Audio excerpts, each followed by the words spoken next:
మంచి పిండిని, నీలో ఉన్నటువంటి ఆ కాస్త భక్తి జీవితాన్ని, నీలో ఉన్నటువంటి ఆ కాస్త విశ్వాసమును పులిసిపోయేటట్లు చేస్తా ఉన్నది. ఇప్పుడు పులిసిపోయిన పిండిని ఎవరైనా ఇష్టపడతారా? మరి నా దేవాతి దేవుడు ఎలా ఇష్టపడతాడు? నా ప్రియ దేవుని బిడ్డలారా, ఆమె ఏం చేసిందంటే 3 కొంచెముల పిండిలో కొంచెము పులిసిన పిండిని దాచిపెట్టింది. ఏం చేసింది? దాచిపెట్టింది. మీరు మత్తయి 13:33 చదివితే అక్కడ స్పష్టంగా కనబడింది, దాచిపెట్టిందంట. ఏం చేసింది? దాచిపెట్టింది. కలపల పిండిలో అమ్మా దాచిపెట్టింది, దాచుకుంది. ఆ దాచుకున్నటువంటి ఆ కాస్త పులిపిండి వలన 3 ముద్దల మంచి పిండి కూడా ఏమైపోయింది? పులిసింది అయిపోయింది, పాడైపోయింది, పనికి రాకుండా పోయింది.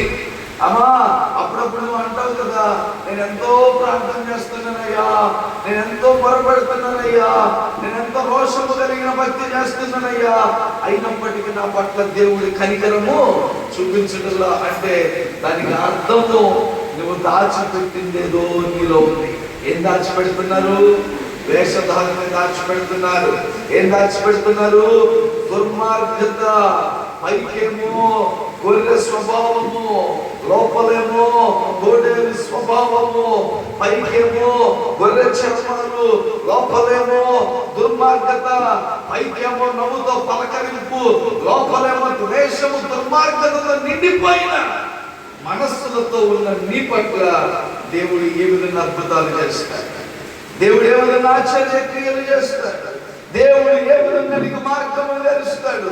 నీకు నీవుగా నీతిపరుడవని నీకు నువ్వు ఎంచుకుంటే కాదు, కానీ వాక్యపు వెలుగులో నీవు నీతిమంతునిగా తీర్చబడాలి.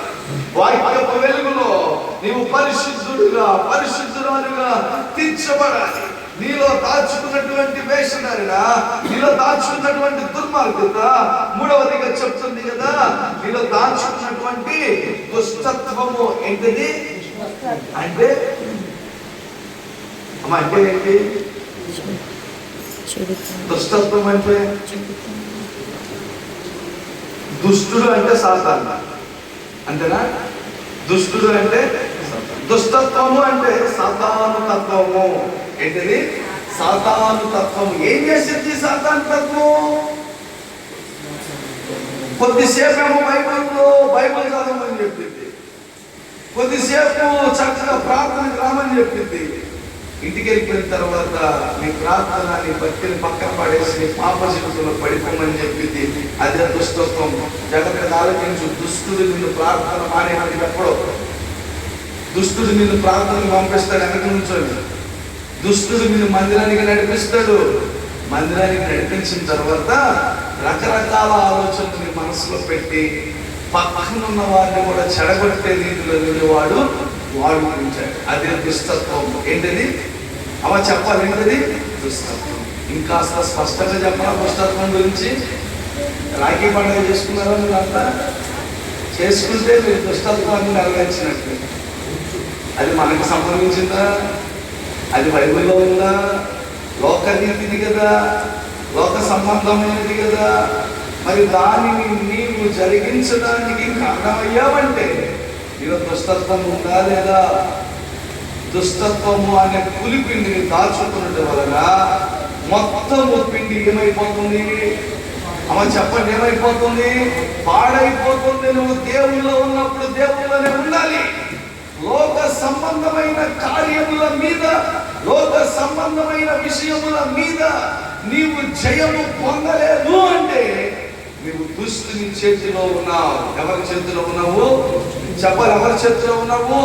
నీ కన్న బిడ్డ నీ చేతిలో ఉంటే నీ మాట వింటాడు. నీ కన్న కూతురు నీ చేతిలో ఉంటే నీ మాట వినింది. ఇదిగో నీ భార్య నీ చేతిలో ఉంటే నీ మాట వినింది నీ భార్య. నీవు దేవుని చేతిలో ఉంటే దేవుని మాట వింటావు. నువ్వు దేవుని మాట వినకుండా లోక సంబంధమైన మాటల మీద మనస్సు నుంచి వాటిని నువ్వు ముందుకు తీసుకెళ్తా ఉన్నట్లయితే నీలో దుష్టత్వం అనే పులిపిండి ఉంది. ఈ రాత్రి సమయంలో సరి చేసుకో. ఏం చేయాలి చెప్పండి? ఏం చేయాలి? సరి చేసుకోవాలి.